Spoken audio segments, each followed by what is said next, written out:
Thank you, Mr. Chairman. I'd like to welcome our panel today. Welcome to day 367 of 15 days to slow the spread. Proponents of the economic lockdowns promised it would be just 15 days to flatten the curve. Instead of 15 days, the lockdown has now gone on for over a year. Early on in the pandemic, as we all remember, there were projections that hospitals would be full and have to turn away people. Medical equipment was in short supply. Businesses were closing. What they hoped would be on a temporary basis as governments started locking down their economies and telling people to stay home. At that time, when programs like PPP were created, no one was under the belief that we would still be doing this a year later, with no end in sight. The PPP program was devised as an emergency stopgap to keep businesses running and people on payroll at their job instead of having to be laid off. It's been a year now. The virus is in full retreat. Hospitalizations are declining rapidly. Vaccines have been rolling out since December. Instead of touting these incredible successes and offering people hope, governments keep moving the goalposts. Our hospitals are not overcrowded. We don't have PPE shortages.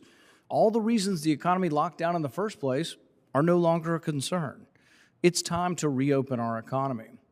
What we have learned is that this continued stream of money from Washington has encouraged way too many governors and mayors to keep their economies closed indefinitely.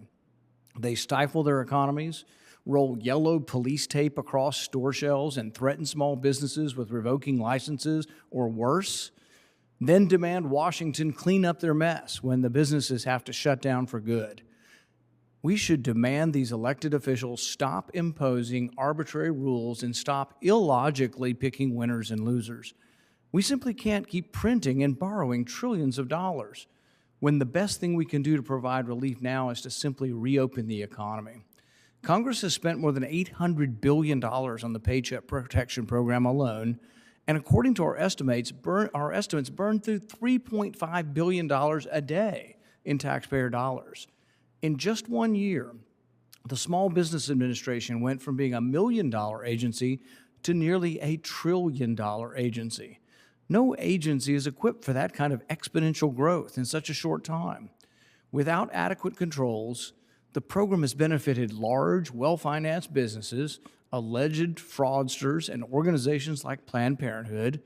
Despite the widespread evidence of fraud and misuse within the PPP, Congress expanded and funded the program 4 times. The president's recently signed $1.9 trillion package provided even more funding for PPP, despite signs of economic recovery. And many in Congress are discussing yet another extension of the program past its March 31st deadline. Meanwhile, the Small Business Administration Inspector General has produced 10 reports on the lack of SBA oversight of this program. The Department of Justice has charged 184 defendants with crimes related to PPP fraud, and the Government Accountability Office has now put emergency small business loans on its high-risk list for the first time in history. Small businesses are thriving in states that have eased restrictions. It is clear that there is pent-up demand for Americans to go back to their normal lives. This is in many ways a crisis of Congress's and governors' own making. I look forward to our discussion today on how we can improve the effectiveness and oversight of the program and how small businesses get back to business.